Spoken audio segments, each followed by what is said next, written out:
आज हम अलंकार करेंगे। अलंकार, देखिए सबसे पहले बात करेंगे अलंकार की। अलंकार का जो शाब्दिक अर्थ होता है,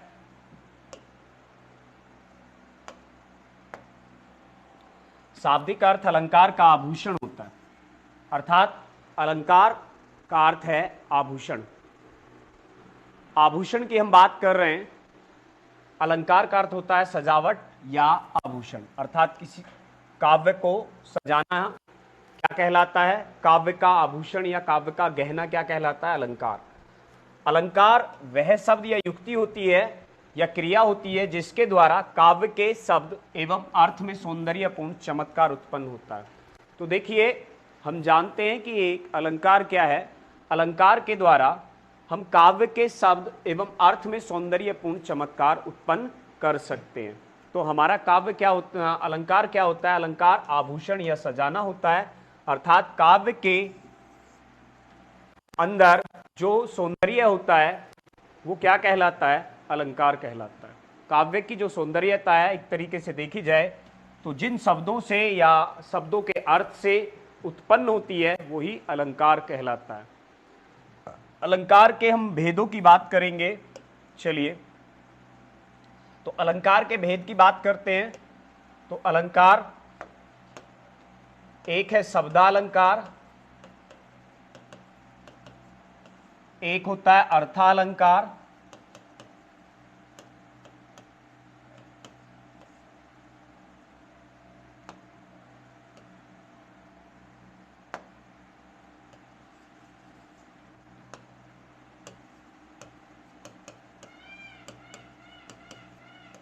अर्थालंकार एक होता है शब्दालंकार, एक होता है अर्थालंकार, और दोनों को मिलकर बनता है जिसमें शब्द भी हो और अर्थ से भी चमत्कार उत्पन्न हो, तो उभय से कहते हैं उभयालंकार, उभयालंकार। तो चलिए हम बात करेंगे। सबसे पहले हमारा आएगा शब्दालंकार। तो शब्दालंकार क्या होता है? वो अलंकार, ऐसे शब्द के काव्य में अगर सौंदर्य उत्पन्न होता है, अगर शब्दों के कारण या शब्दों को इस तरीके से लगाएं कि उनमें सौंदर्य उत्पन्न हो जाए, तो उसे हम कहते हैं शब्दालंकार। अर्थात आप ऐसे कह सकते हो कि एक विशिष्ट योजना के तहत काव्य में चमत्कार उत्पन्न किया जाता है।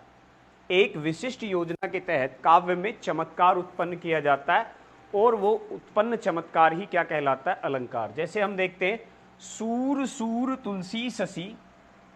अब जैसे अगर हम यहां देखें, सूर की जगह कर दे मोर, मोर सूर तुलसी ससी, तुलसी की जगह कर दो मोहन, तो मोर सूर मोहन शशि।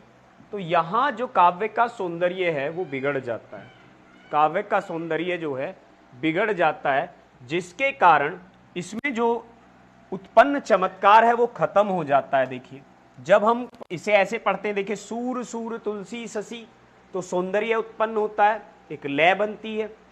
पर जब सूर की जगह हम पढ़ते हैं मोर सूर मोहन शशि, तो उतनी लय नहीं आती, उतना सौंदर्य नहीं आता। या कुछ और करें कि कल सूर मोहन शशि, तो इस टाइप से शब्दों को अगर हम बदल दें तो यहां वो चमत्कार खत्म हो जाता है। जैसे काली घटा का घमंड घटा, काली घटा का घमंड घटा, तो यहां काली घटा बादल से मतलब है, और घमंड घटा, वो घटा जो शब्द है वो कम होने से है। पर ऐसे हम क्या करते हैं, काली मोहन का घमंड बढ़ा कर दो। तो देखिए ये चीजें क्या है, काव्य के सौंदर्य को बिगाड़ देती है। काव्य के सौंदर्य में जो चमत्कार होता है उसे खत्म कर देती है। तो यही होता है शब्दालंकार। अर्थात शब्दों को एक ऐसे क्रम से सजाया जाता है जिससे कि काव्य में एक चमत्कार उत्पन्न हो जाता है, और वही क्या कहलाता है? शब्दालंकार। चलिए आगे देखते हैं। जैसे अगला एक और उदाहरण लेते हैं हम, रघुपति राघव राजा राम पति के पावन सीताराम। तो हमारा नेक्स्ट है, जैसे हम शब्दालंकार में चल रहे हैं, तो रघुपति राघव राजा राम, पति के पावन सीता राम। अब इसमें देखिए शब्द अलंकार है हमारा, तो शब्दों के कारण चमत्कार उत्पन्न हुआ है। अब जैसे रघुपति की जगह हम कर देते हैं विनय, राघव की जगह कर देते हैं सूरज, राजा की जगह कर देते हैं रंक, राम की जगह कर देते हैं सीता।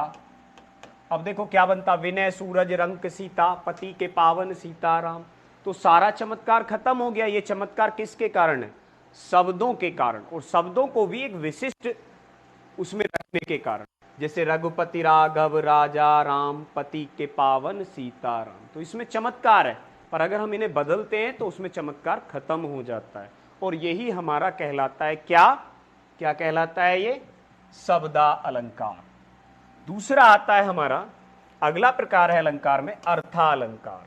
तो इसे भी हम थोड़ा सा समझ लेते हैं, अर्थालंकार क्या होता है। अर्थ के कारण, अर्थ के कारण काव्य में, अर्थ के कारण काव्य में सौंदर्य उत्पन्न हो तो क्या कहलाएगा? अर्था अलंकार। क्या कहलाएगा? अर्था अलंकार। तो चलिए, अर्थ के कारण अगर काव्य में सौंदर्य उत्पन्न होता है तो वो अर्थालंकार कहलाता है। जैसे हाय फूल सी, हाय हाय फूल सी कोमल बच्ची हुई राख का ढेर। हाय फूल सी, सी मतलब समान, फूल के समान, तो सी का यहां अर्थ निकाला गया है कोमल। कितनी कोमल थी बच्ची? फूल नहीं थी बच्ची, बच्ची की तुलना की जा रही है कि बच्ची कैसी थी? फूल के समान कोमल, अर्थात फूल के समान, फूल सी बच्ची थी वो, फूल के समान कोमल बच्ची थी, हुई राख का ढेर। तो यहां अर्थ है, सी का अर्थ समान आया है। जैसे हाय फूल, हाय फूल सी कोमल बच्ची, तो उसके साथ उसके जैसी वो बच्ची थी, फूल कोमल थी, फूल के समान कोमल बच्ची थी। अब अगले की बात करते हैं, जिसमें शब्द भी हो और अर्थ भी हो, उसे कहते हैं हम उभया अलंकार। क्या कहते हैं? उभया अलंकार। जहां शब्द और अर्थ दोनों से काव्य में सौंदर्य उत्पन्न होता हो, दोनों से काव्य में सौंदर्य उत्पन्न होता हो, अर्थात अर्थ के द्वारा भी हो सौंदर्य और शब्द के द्वारा भी सौंदर्य उत्पन्न होता हो, तो उसे हम कहेंगे उभया अलंकार। क्या कहेंगे? उभया अलंकार। अर्थात जहां काव्य में चमत्कार उत्पन्न करने के लिए शब्द और अर्थ दोनों का प्रयोग किया जाता है, वो क्या होगा? हमारा उभया अलंकार। तो इस प्रकार से भी हम इसे कह सकते हैं।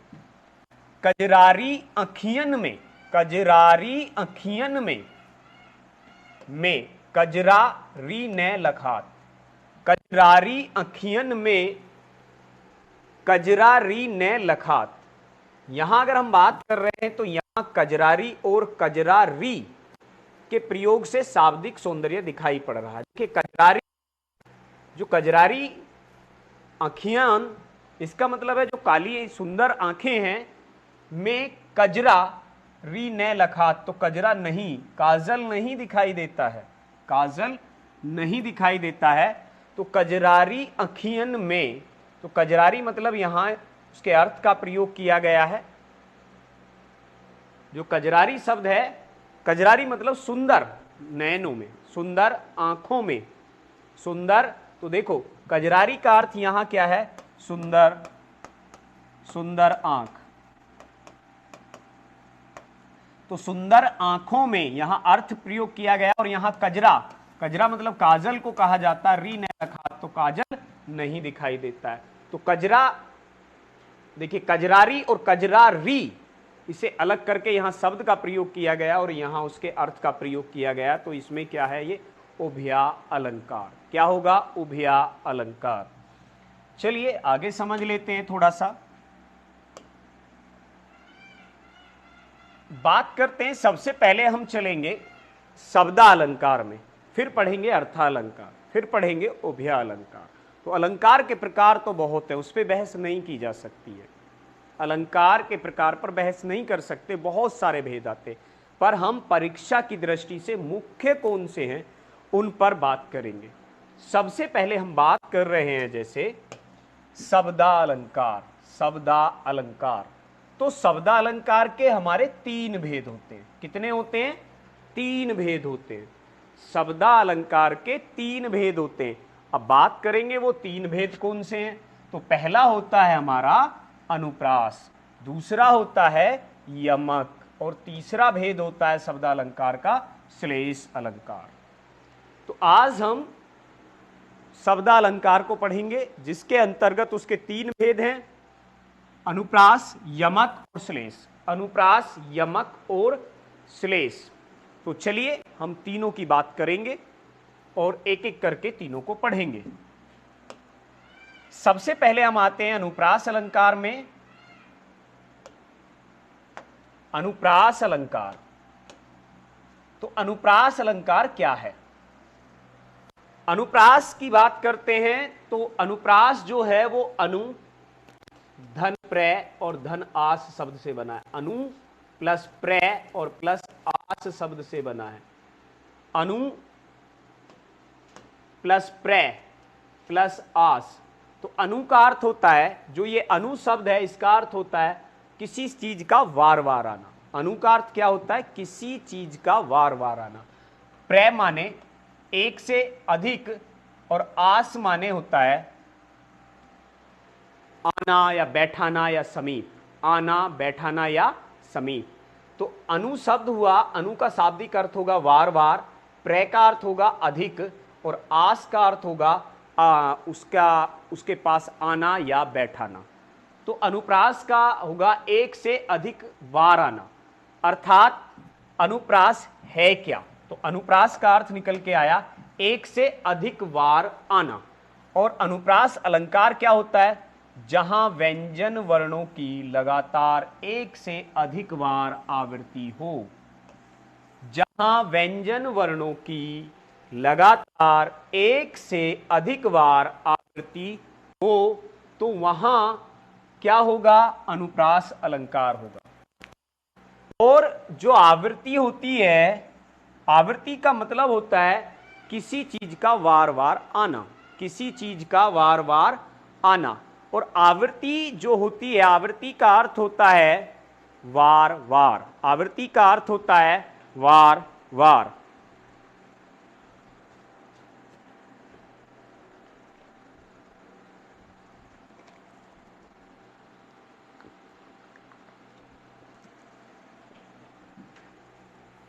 आवृत्ति का क्या अर्थ होता है? वार वार। और ये जो आवृत्ति होगी, ये शब्द के प्रारंभ में हो सकती है, शब्द के मध्य में हो सकती है, या शब्द के अंत में हो सकती है। शब्दों के प्रारंभ में हो सकती है वर्णों की आवृत्ति, मध्य में भी हो सकती है और अंत में भी हो सकती है। जैसे हम बात कर रहे हैं, सबसे पहला एग्जाम्पल लेते हैं। चारु चंद्र की चंचल किरणें खेल रही हैं जल थल में। तो देखिए, चारु में च, चंद्र में च, चंचल में च। तो ये जो च वर्ण की आवृत्ति है, आवृत्ति से मतलब च वर्ण जो वार वार आ रहा है, च वर्ण जो वार वार आ रहा है, तो च वर्ण के वार वार आने का मतलब है च वर्ण की आवृत्ति होना। च वर्ण की आवृत्ति हो रही है। और जब एक वर्ण की आवृत्ति एक से अधिक बार हो, तो वहां अनुप्रास अलंकार होता है। तो इसमें कौन सा अलंकार होगा? अनुप्रास। यहां देखते हैं, स्वच्छ चांदनी बिछी हुई है अवनी अंबर तल में। तो ए की भी आवृत्ति यहां मिल रही है, तो भी कह सकते हैं। जैसे अगला एग्जाम्पल है हमारा, कस्तूरी कुंडली बसे मृग ढूंढे बन माही। तो कै वर्ण की आवृत्ति यहां भी है हमारी। चलिए अगला एग्जाम्पल लेते हैं। तरनी तनुजा तट तमाल तरुबर बहु छाए तय तय तय तय तय। तो तय वर्ण की आवृत्ति भी हमें यहां लगातार मिल रही है, एक से अधिक बार है। तो यहां भी कौन सा अलंकार होगा? अनुप्रास अलंकार होगा। कौन सा अलंकार होगा? अनुप्रास होगा। जैसे इसमें देखते हैं, सूर समर करनी कराही। तो कै और से की आवृत्ति मिलती है एक से ज्यादा बार। तो कौन सा अलंकार होगा? इसमें देखते हैं कालिंदी कूल कंबद की डारन कै वर्ण की आवृत्ति है। चलिए कुछ और उदाहरण देख लेते हैं हम। तो देखिए यहां सबसे ज्यादा इंपॉर्टेंट हमारे लिए उदाहरण एग्जाम्पल ही है, और एग्जाम्पल को आप थोड़ा ध्यान से देखो। नाथ सकल सुख साथ तुम्हारे, तो से यहां किस वर्ण की आवृत्ति होती है? किस वर्ण की होती है? नाथ सकल से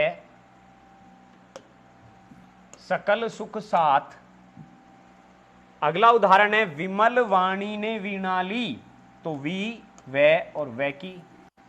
अगला है कहत में कहत कह नहीं, कहत में तय, नटत में तय, रीझत में तय, लास्ट में देखिए खीजत में तय, मिलत में तय, खिलत में तय, लजियात में तय। कहत नटत रीझत खिजत मिलत खिलत लजियात, भरे भोन में करत है नैनन ही सब बात। तो इसमें भी कौन सा अलंकार होगा हमारा? किस वर्ण की आवृत्ति यहां दिखाई दे रही है? ज्यादातर तय वर्ण की आवृत्ति है, इसीलिए हम इसे कह सकते हैं, क्या कहेंगे इसे हम? अनुप्रास अलंकार। जैसे अगला है हमारा बरसात, वारिद और बूंद में वे वर्ण की आवृत्ति है, जैसे बालक बोली वधो, तो इसमें भी वे वर्ण की आवृत्ति है। तो ये सारे एग्जाम्पल हमारे किसके थे? अनुप्रास अलंकार के थे, जिसमें हमने देखा कि वर्णों की आवृत्ति एक या एक से अधिक बार होने पर वहां जो अलंकार होगा हमारा कौन सा होगा? अनुप्रास अलंकार होगा। अब हम बात करेंगे आगे से, और हमने उदाहरण लिए हैं, जैसे संसार की समर स्थली में धीरता धारण करो, तो संसार से और से, धीरता में धै और धै, जैसे मुदित महीपति मंदिर, कल कानन कुंडल, तो ये सब अनुप्रास अलंकार हैं, क्योंकि इसमें हम वर्णों की आवृत्ति को वार वार देखते हैं। चलिए आगे हम बात करेंगे नौवां, जैसे ये भी दिया है कानन कठिन भयंकर भारी, तो कै की आवृत्ति है और भय की आवृत्ति है, तो यहां भी अनुप्रास अलंकार होगा। अब हम आगे बात करेंगे और देखेंगे कि अनुप्रास अलंकार के भेद क्या हैं। अनुप्रास अलंकार के भेद क्या हैं? तो अनुप्रास अलंकार के भेद की बात अगर हम करते हैं तो अनुप्रास अलंकार के 5 भेद मिलते हैं। अनुप्रास अलंकार के कितने भेद मिलेंगे? 5 भेद। अनुप्रास अलंकार के कितने भेद मिलेंगे? 5 भेद मिलेंगे। अनुप्रास अलंकार के कितने भेद मिलेंगे? 5 भेद मिलेंगे। सबसे पहला भेद होता है हमारा छेका अनुप्रास। कौन सा है? छेका। छेका अनुप्रास में हमें एक बात ध्यान रखनी है, देखिए वर्णों की आवृत्ति अनुप्रास कहलाती है, तो वर्णों की आवृत्ति अनुप्रास कहलाती है, अर्थात वो वर्णों की जो आवृत्ति चाहे एक बार हो, एक से अधिक बार हो, ठीक, तो अनुप्रास होगी, अनुप्रास तो होगी, पर अनुप्रास के 5 भेद हैं। अब उसमें पहला भेद है छेका अनुप्रास। देखिए छेका अनुप्रास के लिए ये समझ लीजिए, अगर एक से अधिक बार कोई वर्ण दोहराया जाए, किसी वर्ण की को दोहराया गया एक से अधिक बार, अर्थात कोई वर्ण 2 बार आए, कोई वर्ण 2 बार आ जाए, सेम जगह आए, तो क्या होगा वहां? छेका। 2 बार, केवल 2 बार आए, केवल, छेका को हम क्या कह सकते हैं? 2, केवल 2। ठीक, काव्य में वर्णों की आवृत्ति सिर्फ एक ही बार हो, आवृत्ति एक ही बार होने का मतलब है पहले एक बार आ गया है और फिर एक बार आए तो वो आवृत्ति कहलाएगा, तो 2 बार हो जाएगा। तो कोई वर्ण 2 बार आए तो वहां छेका अनुप्रास होता है, केवल और केवल 2 बार आएगा छेका अनुप्रास में।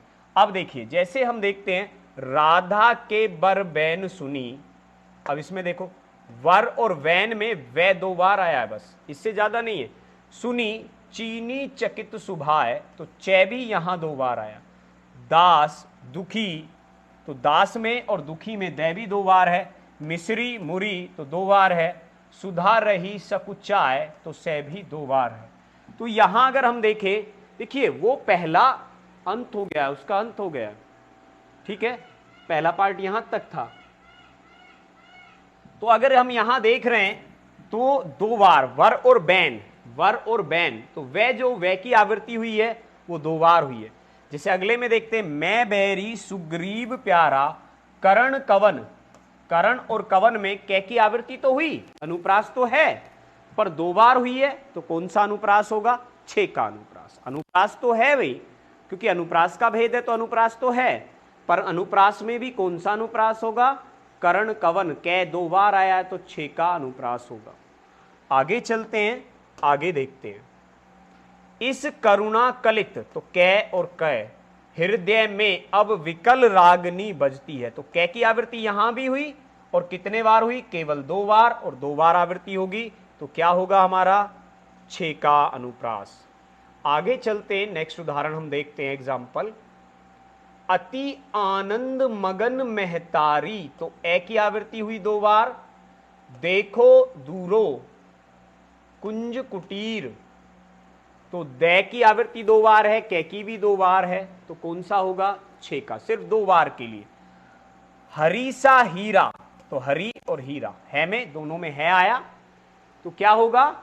है की आवृत्ति दो बार है, इसलिए यहां भी छे का अनुप्रास होगा। हरीसा हीरा छाड़ी के करे आन की आस, हरी के जैसा हीरे को छोड़कर दूसरे की आस लगाए बैठे हो। सपने सुनहले मन भाए, तो सै की आवृत्ति है। कानन कठिन भयंकर भारी, घोर घाम हिमवार बयारी, तो के की दो बार, भय की, घै की और वै की भी आवृत्ति यहां दो बार है। आवृत्ति नहीं, दो बार आया है, आवृत्ति एक ही बार है। आवृत्ति क्या है? एक ही बार है। ये कोई वर्ण कै बार आया है? दो बार, केवल दो बार आए तो वहां क्या होगा? छे का। तो क्या होगा इनमें सब में? छे का। चलिए आगे देखते हैं इससे। अगला अनुप्रास का भेद है वृत्त्यानुप्रास, वृत्त्यानुप्रास।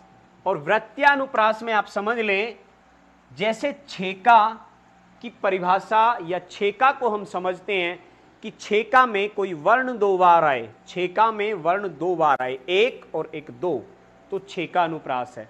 परंतु दो से अधिक बार आए, दो से अधिक बार आए, फिर कितना ही भी आए, दो से अधिक बार आए, कितना ही भी आए, अगर दो तक आया, दो बार ही आया कोई वर्ण, तो छेका होगा, और दो से ज्यादा बार आया तो वृत्त्यानुप्रास होगा। चलिए अब देखते हैं, जैसे पहला उदाहरण है, वर्णों की आवृत्ति दो से अधिक बार हो। चरण चोट चटक चटकन चकोट, तो छह दो से ज्यादा बार है, तो यहां वृत्त्या होगा। दो से ज्यादा बार कितना ही भी है, इससे कोई मतलब नहीं है। कारी कूरी कोकिला कहां को बैर काढ़ती री, कूकी कूकी करेजो किन कोरी, तो क्या कितनी बार आया पता नहीं है, तो इसमें क्या होगी हमारी? दो से अधिक बार होना चाहिए, बस दो से अधिक बार हो, कितना ही हो, उससे कोई मतलब नहीं है। तो यहां भी क्या होगा? वृत्त्यानुप्रास। आगे कूलन में, केलिन में, कछारन में, कुंजन में, क्यारिन में, कलिन में, कलीन, किलकत, इन सब में कै क्या है? इन सब में भी कै जो हमारा आता है वो कै एक दो से ज्यादा बार है, तो यहां भी क्या होगा? जैसे चारू चंद्र की चंचल किरणें, तो दो से ज्यादा बार है, तो यहां भी क्या होगा हमारा? आगे है हमारा भटक भावनाओं के भ्रम में, भटक भटक भावनाओं के भ्रम में, भीतर ही था भूल रहा, तो भटक भावनाओं और भ्रम, भीतर। तरनी तनुजा तट तमाल तरुवर बहु छाए, भव्य भावो भयानक भावना भरना, भव्य भावों में भयानक भावना भरना नहीं। आगे है जैसे गंधी गंध गुलाब की गवई गाहक कौन, गुलाब की अगर गंध चली जाए तो फिर उसका ग्राहक कौन है, तो यहां गै की आवृत्ति भी दो से ज्यादा बार है, आवृत्ति दो से ज्यादा बार है या दो से ज्यादा बार आया है, इसलिए यहां कौन सा होगा? वृत्त्या अनुप्रास होगा। भटक भावनाओं के भ्रम में भीतर ही था भूल रहा, तो ये भी है। आगे चलते हैं, तो दो बार आए कोई वर्ण तो क्या होगा? दो बार वर्ण आ जाए तो अनुप्रास का कौन सा भेद होगा? 6 का, और 2 से अधिक बार आए तो कौन सा होगा? वृत्त्या अनुप्रास। अब बात करते हैं तीसरे पार्ट की, और तीसरा हमारा जो प्रकार कहलाता है लाटा अनुप्रास। लाटा अनुप्रास, देखिए लाटा अनुप्रास ऐसे समझिए बिल्कुल सेम का सेम, सेम का सेम, वही का वही आ जाए, अर्थात वाक्य खंड की आवृत्ति हो, किसी वाक्य खंड की आवृत्ति हो, मतलब पूरा का पूरा वैसा का वैसा ही वाक्य आ जाए, तो उसे हम कहते हैं लाटा अनुप्रास। पर अंतर क्या होता है? उसमें थोड़ा सा अंतर मिलेगा अन्वय करने पर। अन्वय मतलब थोड़ा अंतर होगा।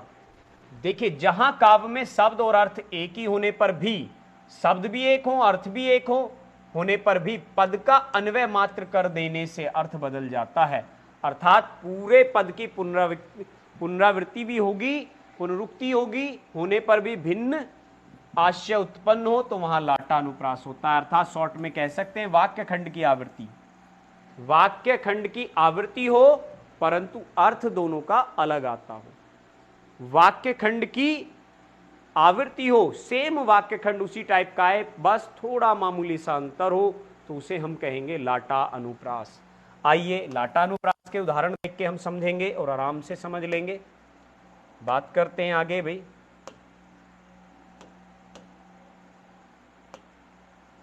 जैसे पहला हमारा उदाहरण है, पूत कपूत तो का धन संचय। देखो ये पूत कपूत तो का धन संचय, अब देखो सेम है, पूत तो पूत, कपूत की जगह सपूत कर दिया, तो का धन संचय, दोनों ही वाक्य खंड सेम है, बस थोड़ा सा अंतर किया है, जैसे कपूत की जगह कै की जगह से हो गया है और अर्थ बदल गया है।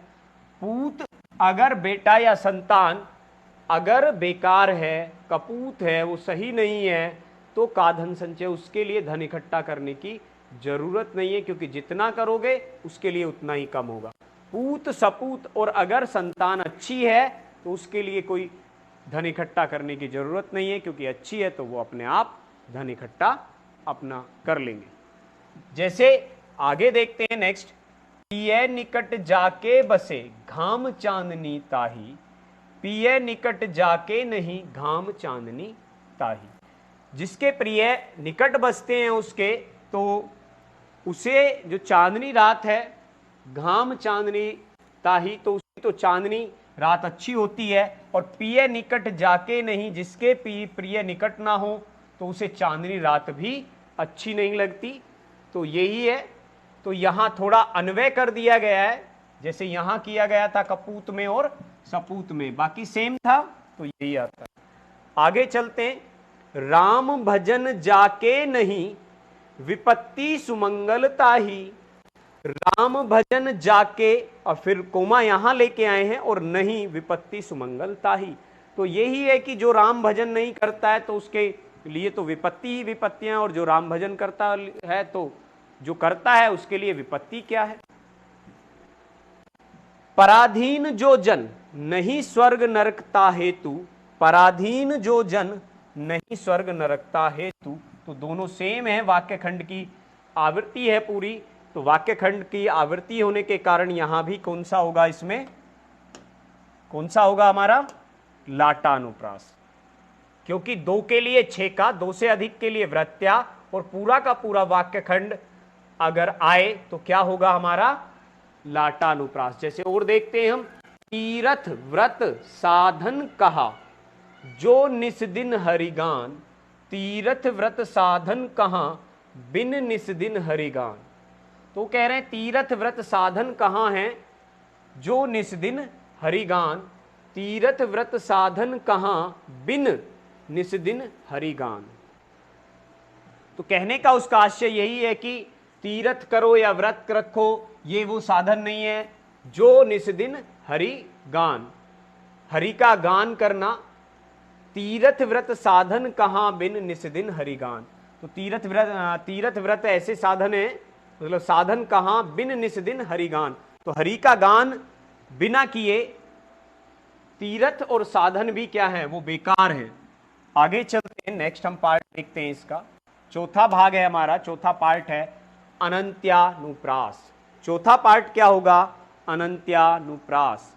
और इसकी अगर हम बात करेंगे तो इसमें हमें समझना होगा, देखिए 2 बार आए कोई शब्द की, 2 बार शब्द आए तो 6 का 2 से अधिक बार आए तो क्या होगा, वृत्त्यानुप्रास। और पूरे के पूरे वाक्य खंड की आवृत्ति हो, थोड़ा सा अन्वय मात्र हो, थोड़ा सा अंतर हो, जिससे अर्थ बदल जाता हो, तो उसे हम कहते हैं क्या, लाटानुप्रास। और चौथा पार्ट होता है हमारा अनंत्यानुप्रास। देखिए यहां क्या होगा, अनंत्यानुप्रास में कोई शब्द है, शब्द के अंत में, शब्द के अंत में या चरण के अंत में, शब्द के अंत में या चरण के अंत में, ठीक है, आवृत्ति मिलेगी। शब्द के अंत में या चरण के अंत में आवृत्ति मिलेगी, शब्द के अंत में आवृत्ति मिलेगी या चरण के अंत में आवृत्ति मिलेगी। तो ज्यादातर तो देखने में आता है चरण के अंत में आवृत्ति मिलेगी, इसके एग्जाम्पल जो होंगे, या फिर हमारे शब्द के अंत में भी आवृत्ति हो सकती है।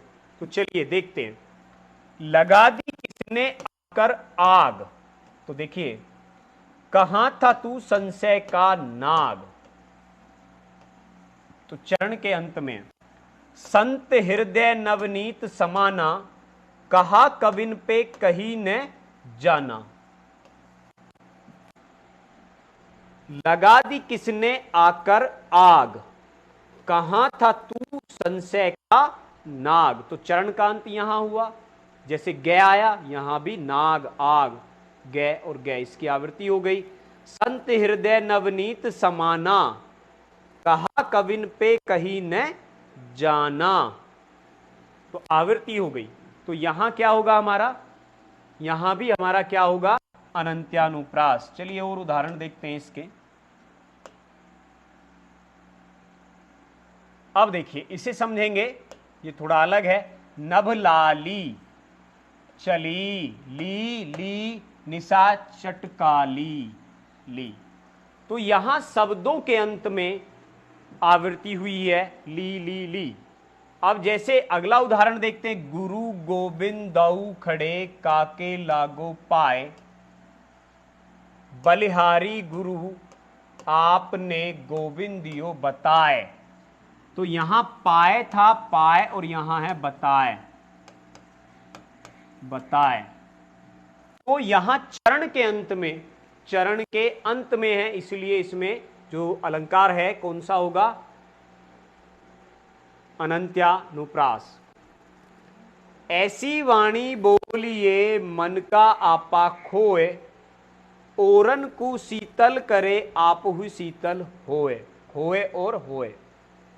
हंसा, अगला देखते हैं, बड़ा अच्छा है। हंसा बुगला एक से, दोनों एक से है। रहत सरोवर माही, और दोनों ही कहां रहते हैं, सरोवर में, तालाब में रहते। बुगला ढूंढत माछरी, तो बुगला मछली ढूंढता है। हंसा मोती खाही, तो माही और खाही।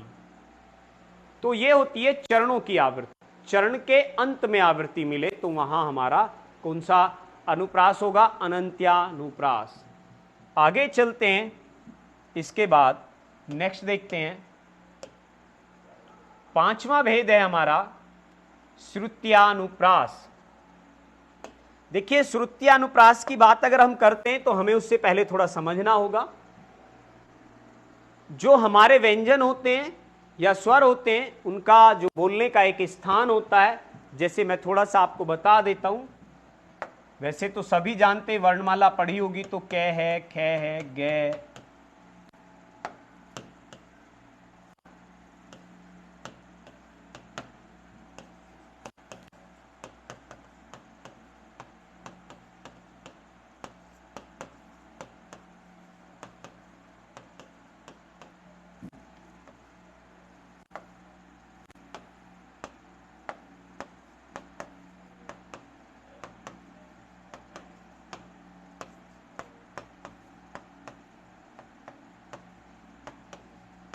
इनसे ही समझ लेते हैं। जैसे ये कंठ है, इनके स्थान, ये इनका स्थान तालु है,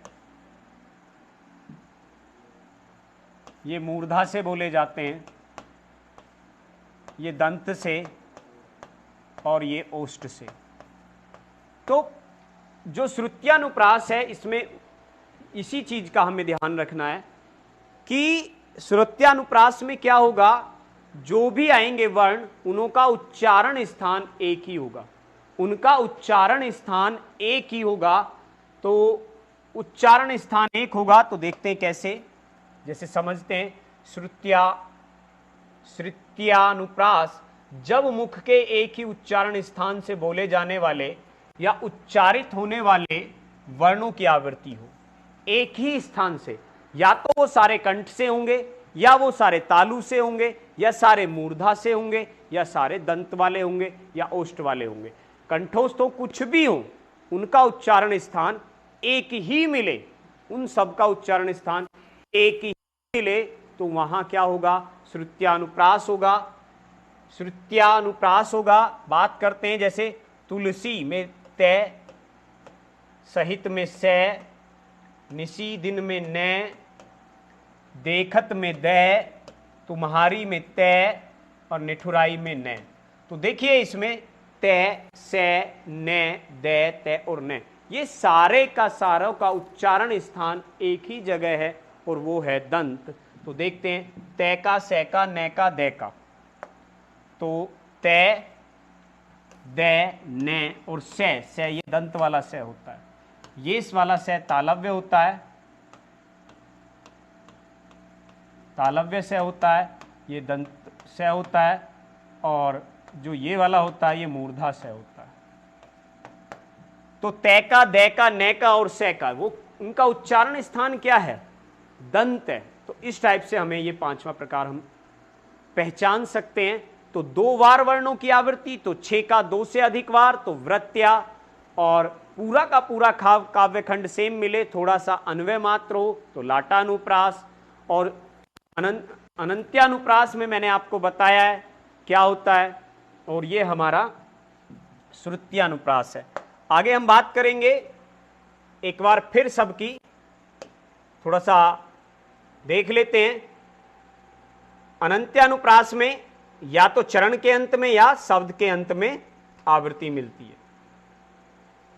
चलिए थोड़ा सा फिर एक बार समझ लेते हैं इसे शॉर्ट में।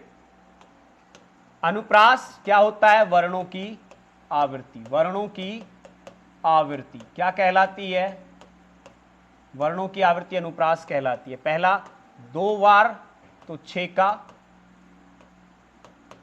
2 से अधिक वार आवृत्ति हो तो वृत्या। तीसरा होता है हमारा लाटा, लाटा में वाक्य खंड की आवृत्ति हो, वाक्य खंड की आवृत्ति। चौथा अनंत्यानुप्रास में शब्द के अंत में या चरण के अंत में। और पांचवा है हमारा श्रुत्यानुप्रास में जो होगा हमारा, उसे हम कहेंगे उच्चारण स्थान, एक ही उच्चारण स्थान। तो ये हमारे अनुप्रास का वो है। 2 वार तो 6 का, 2 से अधिक वार वृत्त या पूरा काव्य खंड एक सा है तो लाटा, और चरण के अंत में आवृत्ति आती है तो क्या होगा, अनंत्यानुप्रास। और श्रुत्यानुप्रास में मैंने आपको बताया एक ही स्थान से सबका उच्चारण हो तो क्या होगा, श्रुत्यानुप्रास। आगे चलते हैं, नेक्स्ट अपना पार्ट देखेंगे आज का। अगला हमारा अलंकार है यमक अलंकार। कौन सा अलंकार है, यमक अलंकार। यमक अलंकार की बात करेंगे।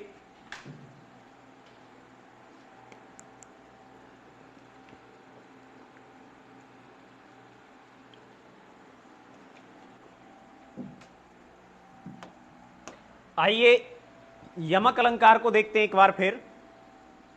तो यमक अलंकार की बात अगर हम करते हैं तो यमक का अर्थ होता है जोड़ा।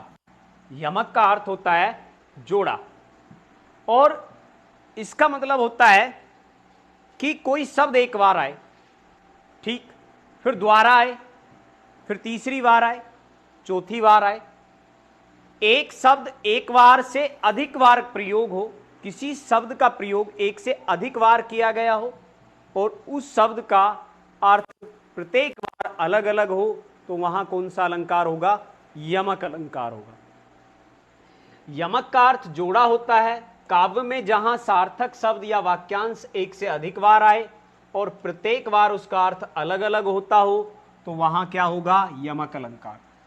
कोई शब्द क्या होगा? एक से अधिक बार आएगा और हर बार उसका अर्थ अलग होगा तो वो होगा हमारा क्या? यमक अलंकार।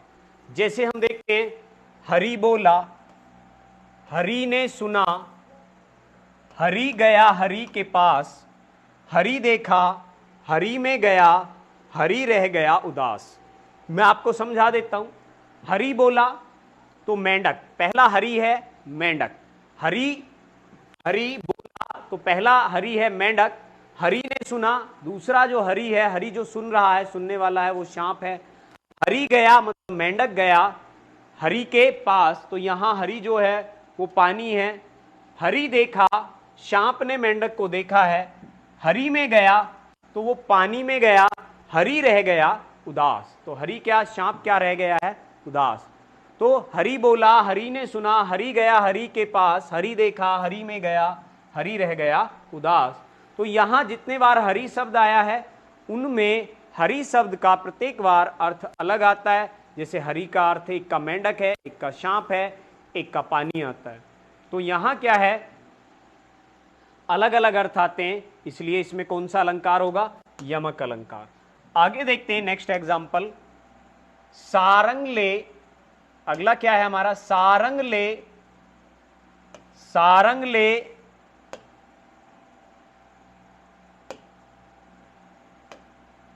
सारंग ले सारंग चली,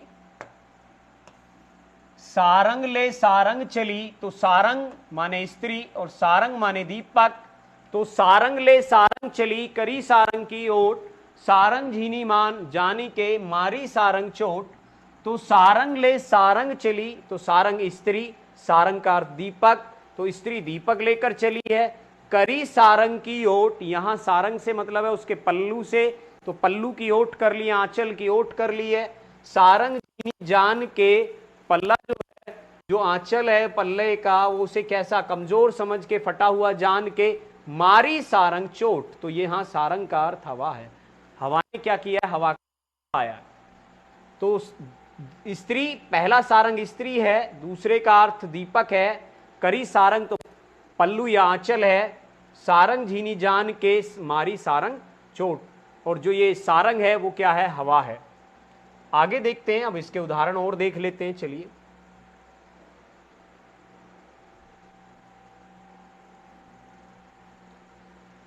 देखिए यहां ये काफी आया हुआ है, जैसे काली घटा, और यहां भी घटा। देखो यहां जो घटा शब्द है वो काली अर्थात बादल के लिए प्रयुक्त किया गया है, घटा के लिए है, बादल के लिए है। और यहां जो है घमंड घटा मतलब कम, तो दोनों का अर्थ अलग है। ये घटा क्या है? इसका अर्थ क्या है? यहां बादल। वैसे भी सभी लोग समझ रहे हैं, काली घटा का घमंड घटा। तो काली घटा, घटा माने बादल है और घटा माने कम होना है दूसरे का। तीन बेर खाती थी, तीन बेर खाती है। देखिए इसकी अगर हम बात करते हैं तो ये शिवाजी के बारे में, जैसे ऊंचे घोर मंदिर के अंदर रहनवारी, ऊंचे घोर मंदिर के अंदर रहाती है। कंदमूल फल खाती थी, कंदमूल फल खाती है, और तीन बेर खाती थी, तीन बेर खाती है। तो इसी टाइप से इसमें काफी पूरे के पूरे में यमक अलंकार का उदाहरण है। कम से कम 10 से 12 लाइनें एक साथ हैं और सभी में हमारा यमक अलंकार है। और भूषण, जो कवि भूषण थे उन्हों के द्वारा लिखित है, तो हमने तो उसमें से बीच में एक लाइन ली है, तीन बेर खाती थी वे तीन बेर खाती है। इसका यहाँ कहने का मतलब है, जो वो रानी थी वो तीन बेर खाती थी, कभी 3 टाइम खाती थी, सुबह दोपहर शाम को। और आज वो जंगल में जब भटक रही है तो 3 बेर खाती है, ओनली बेर, फल, जो फल होता है वो 3 बेर खा के अपना पालन कर रही है, अपनी जिंदगी को बचा रही है। तो यही है। तो ऊंचे घोर मंदिर के अंदर रहनवारी, तो जो ऊंचे घोर मंदिर के अंदर रहनवारी का मतलब है कि जो कभी महिला, जो कभी महलों में रहती थी, ऊंचे घोर मंदिर के अंदर रहती है, तो रहती है, इसका मतलब है कि वो आज एक गुफा में रहती है। तो इस टाइप से अर्थ बदल जाता है। चलिए, माला फेरत जुग भया फिरा न मन का फेर, कर का मन का डारी दे मन का फेर। तो एक मन का मोती की माला है और एक मन का हृदय से संबंधित है, तो इसलिए यहां भी क्या है, हमारा यमक अलंकार है। माला फेरते फेरते तो जुग भय, बहुत समय बीत गया है, पर मन जो है हमारा आज भी साफ नहीं है, उसमें आज भी क्या है, लालच है, मन का फेर नहीं गया है। और वो कहता है कर का मन का डारी दे मन का फेर। तो जो ये मोतियों के मनके की जो माला है उसे डाल दो आप, और मन का, ये तो मन का फेर है। चलिए, कनक कनकते काफी इंपॉर्टेंट है, आता रहता है। कनक कनकते सो गुनी, तो यहां दो कनक हैं। सो गुनी मादकता अधिकाय या खाए बोराए जगवा पाए बोराए। तो पहला कनक खाया जाता है, दूसरा खाके बोराते हैं, और दूसरा पाया जाता है तो उसे भी पाके बोरा जाते हैं। तो पहला कनक जो है यहां ये भी समझ लें, पहला कनक जो खाया जाता है वो धतूरा, कनक का अर्थ पहले का धतूरा है, और धतूरे को जब हम खाते हैं, कनक को जो खाते हैं, धतूरे को खाएंगे तो बोरा जाता है आदमी। और दूसरा कनक जो पाया, सोना अगर पाया जाए तो आदमी तो भी बोरा नहीं लगता है, कुछ से कुछ कहने लगता है। सोना अगर किसी को मिल जाए तो 1 से 2 किलो सोना मिल जाए तो कभी कोई कुछ कहने लगेगा। ऐसे ही धतूरा खाने वाला आदमी है, जिसने धतूरा खा लिया है उसे पृथ्वी नाचती हुई दिखाई देगी, वो कुछ से कुछ भी कह सकता है नशे में। अगला हम देखते हैं, जेते तुम तारे, तारे मतलब उद्धार किया, जितनों का तुमने उद्धार किया। तेते नभ में न तारे, उतने तो आकाश में तारे भी नहीं है। पहले तारे का अर्थ है उद्धार करना, और दूसरे का है स्टार अर्थात आकाश में तारे। कहे कवि बैनी, बैनी ये कवि हैं, और बैनी जो है ये चोटी है।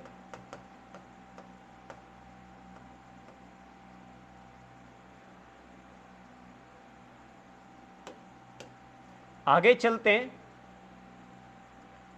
जैसे कहे कवि बैनी, बैनी बयाल की चुराए लेनी, रति रति शोभा सब रति के शरीर की। तो यहां जो रति रति शब्द आया है इसका अर्थ है रति रति मतलब रत्ती भर, बहुत कम, न्यून। और यहां रति का जो अर्थ है वो कामदेव की पत्नी है। तो रति शब्द तो 2 जगह आया है, पर दोनों का अर्थ क्या है, अलग है। तो यहां भी क्या होगा, हमारा यमक अलंकार। जैसे 7वां हम देखते हैं आगे, खग कुल कुल सा बोल रहा है।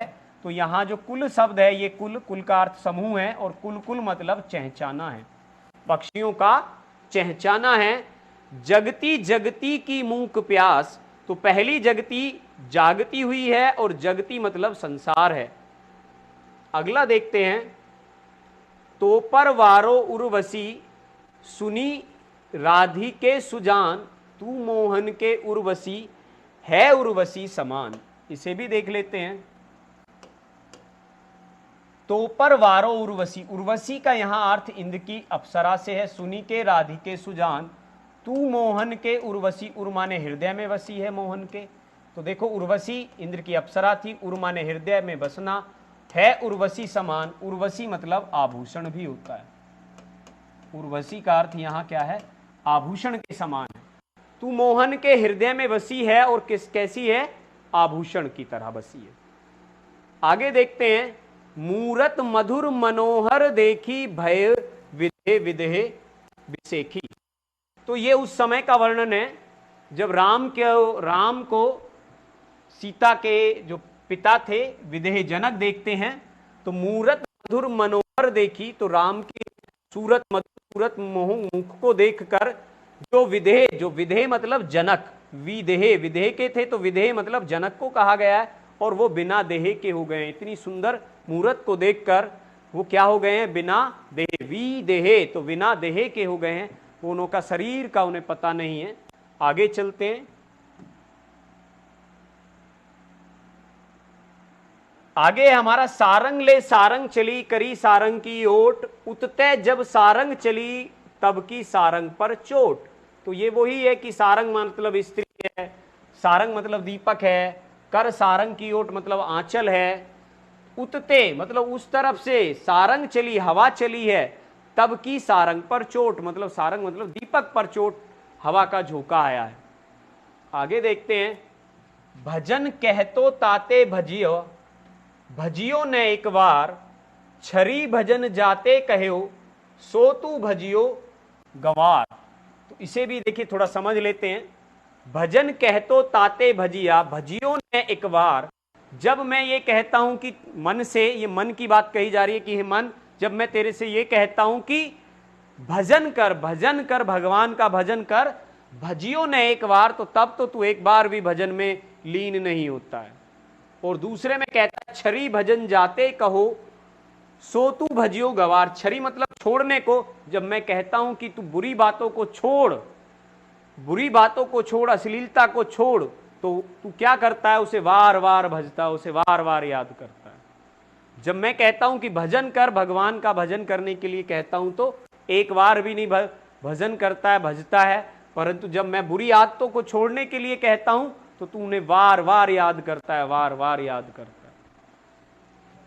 आगे देखते हैं, या मुरली मुरलीधर की अधरान, अधरान, अधरान मतलब नीचे वाले होठों पर रखी हुई है, धरी, अधरान धरी, तो नीचे वाले होठों पर धरी है, अधरा ने धरूंगी। ठीक है, अधरान धरी तो होठों पे रखी है, और अधरा ने धरूंगी, तो अब आगे ये धरी नहीं जाएगी। तो ये इसके ज्यादातर उदाहरण थे जो हमने यमक अलंकार के देखे। आगे हमारा नेक्स्ट आज चलेगा श्लेष अलंकार। श्लेष की बात हम करते हैं तो श्लेष का अर्थ होता है चिपका हुआ। श्लेष का अर्थ होता है चिपकना। श्लेष का क्या अर्थ होता है? चिपकना।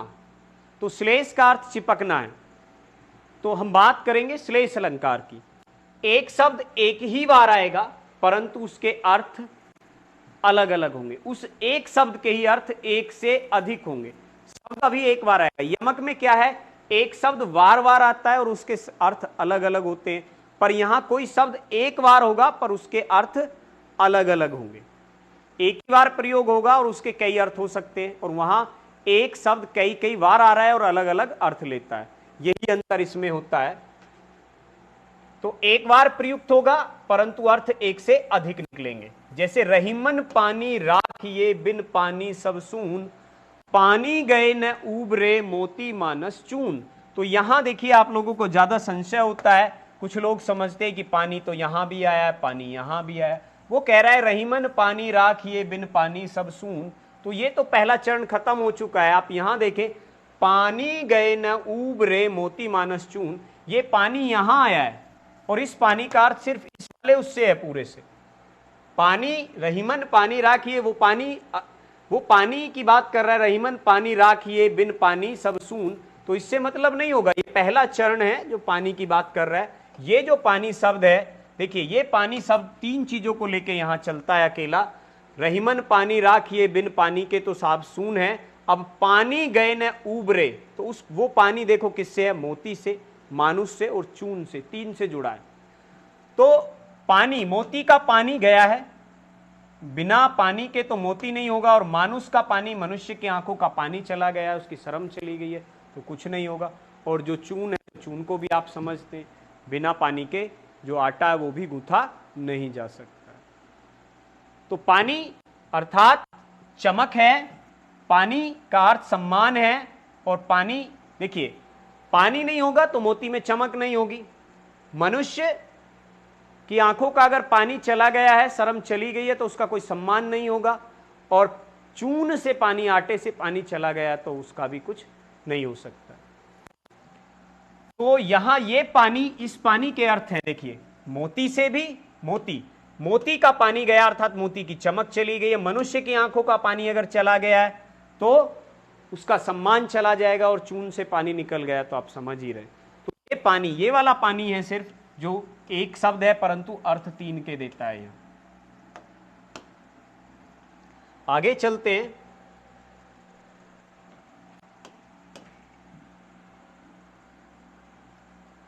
अगला हमारा एग्जाम्पल है, चिर जीवो जोरी जुरे, क्यों न स्नेह गंभीर, को घटी ये ब्रस भानुजा, वे हलधर के वीर। तो इसे भी हम थोड़ा समझ लेते हैं। चिर जीवो जोरी जुरे, यह जो इतनी सुंदर जोड़ी है, क्यों ना जुड़े स्नेह, ये इसमें जो स्नेह गंभीर है। को घटी वे ये व्रस भानुजा, तो ये व्रस भानुजा की बात करते हैं। एक तो व्रस भान, यहां वृष भानुजा का अर्थ है वृषभान। देखो एक तो ऐसे निकलेगा वृषभान, और जा मतलब जन्मी। तो वृषभान ने जो जन्मी, अर्थात कौन? राधा। तो वृषभान जो थे वो राधा के पिता का नाम है, और जय मतलब जन्मी, तो वृषभान से जा, और जा शब्द है तो जा मतलब जन्मी। तो स्त्री तो कौन? राधा। तो वृष भानुजा मतलब यहां पे राधा है, और वृष मतलब बैल, और भानुजा मतलब बहन। वृष माने दूसरा अर्थ अगर यहां निकालेंगे तो क्या होगा? देखो दूसरा देखते, वृष माने बैल और भानुजा माने होती है बहन। तो बैल की बहन, एक अर्थ ये निकलता है, बैल की बहन, तो एक अर्थ ये निकलता है। वे हलधर के वीर। हलधर एक तो बलराम को कहा जाता है, और एक हलधर बैलों को कहा जाता है। तो हलधर के यहां दो अर्थ हैं, वृष भानुजा के भी दो अर्थ हैं। वृषभान की पुत्री कौन? एक तो राधा, और एक वृष माने बैल, और भानुजा माने बहन। तो बैल की बहन कौन? गाय, एक गाय अर्थ आता है। ऐसे ही हलधर जो हल को धारण करते हैं, एक तो बलराम है हलधर जो नाम है, और एक जिनके कंधों पर हल रखा जाता है, जो हल को खींचते हैं, वो कौन है? बैल है।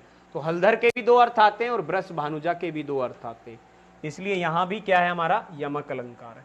सुबरन को ढूंढत फिरत कवि व्यभिचारी चोर। आप इसे जानते हैं, चरण धरत चिंता करत। ठीक है, आगे बात नहीं कर रहे ज्यादा। सुबरन को ढूंढत फिरत कवि व्यभिचारी चोर। सुवर्ण से मतलब है, देखिए अलग अलग है। सुवर्ण को ढूंढते हैं कौन कौन? एक तो कवि ढूंढता है, एक व्यभिचारी ढूंढता है, और एक चोर ढूंढता है। तो कवि सुवर्ण, कवि कौन से सुवर्ण? मतलब अच्छे शब्दों को ढूंढता है। कवि किसको ढूंढता है? अच्छे शब्दों को ढूंढता है। और व्यभिचारी लोग सुंदरता को ढूंढते हैं। और तीसरा चोर क्या ढूंढता है? सोना, स्वर्ण ढूंढता है। सोना मतलब स्वर्ण ढूंढता है। तो सुवर्ण से तीन अर्थ आते हैं। कवि के लिए सुवर्ण का क्या अर्थ है? कवि किसको ढूंढेगा? देखिए सुवर्ण को ढूंढत फिरत, तो सुवर्ण को कौन कौन ढूंढते हैं? कवि, व्यभिचारी और चोर। तो कवि के लिए सुवर्ण का अर्थ क्या आएगा? इस सुवर्ण का अर्थ है कवि के लिए क्या होगा? अच्छे शब्द। व्यभिचारी सुंदरता को ढूंढता है, और चोर सोने को, स्वर्ण को ढूंढता है। मंगन को देखी पट का यहां अर्थ दो है। पट माने दरवाजा, और पट माने वस्त्र। एक वस्त्र होता है पट माने, और एक होता है दरवाजा। तो एक के दो अर्थ आ गए, एक से अधिक अर्थ हो गए, तो इसलिए यहां क्या होगा हमारा? अलंकार। कौन सा अलंकार होगा? श्लेष। मेरी भव बाधा हरो राधा नागिर सोई, जातन की झाई परे श्याम हरि दुति होई। तो श्याम के भी यहां दो अर्थ हैं, एक तो श्याम कृष्ण को कहा गया, एक श्याम काले को कहा गया। तो इसलिए जो रहीम गतिदीप की कुल कपूत की सोए, बारे उजियारे करे बढ़े अंधियारा होए। तो देखो, जो रहीम गतिदीप की कुल कपूत की सोए, तो देखिए वो कह रहा है कि दीप की जो गति है, दीप मतलब दीपक, दिए की जो गति है, कुल कपूत की सोए, ऐसे ही कुल कपूत की सोए, तो वो कपूत बुरी संतान की भी ऐसी होती है। बारे उजियारे करे, अगर दीपक देखिए तेजी से जलता है, दीप तेजी से जलता है तो क्या उजियारा करता है, और जब बढ़ता है तो अंधेरा होता है। तो यहां बारे उजियारे करे दीप, जो रहीम गति दीप की कपूत की सोए, बारे उजियारे करे बढ़े अंधेरा होए। तो जैसे जैसे दीपक तेज होता है तो वो क्या करता है? उजाला करता है, और जैसे जैसे वो बुझता है तो क्या करता है? अंधेरा होता है। ऐसी कपूत होता है, उसकी भी वही गति होती है। तो यहां भी हमारा क्या है? श्लेष अलंकार है। चलिए आगे चलते हैं।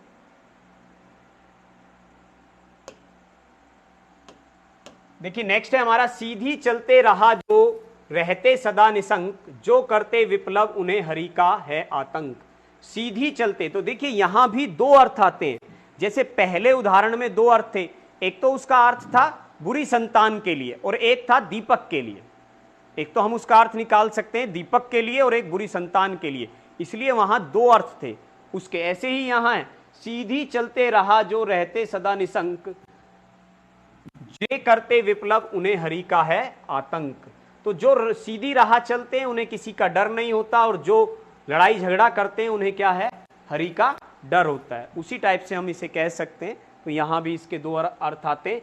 अब कैसे, देखिए, सीधी राह, सीधी चलते राह, जो सीधे अपने रास्ते पे चले जाते हैं, रहते सदा निशंक, वो नहीं डरते, वो सीधे चले जाते हैं। अब समझ लेना, जो करते विप्लव, जो उधम मचाते हैं, झगड़ा करते हैं, उन्हें हरि का है आतंक। तो हरि का अर्थ यहां दो हैं, एक तो बंदर से लगा लीजिए, और एक बंदर के मतलब हरि मतलब विष्णु या भगवान से लगा लीजिए।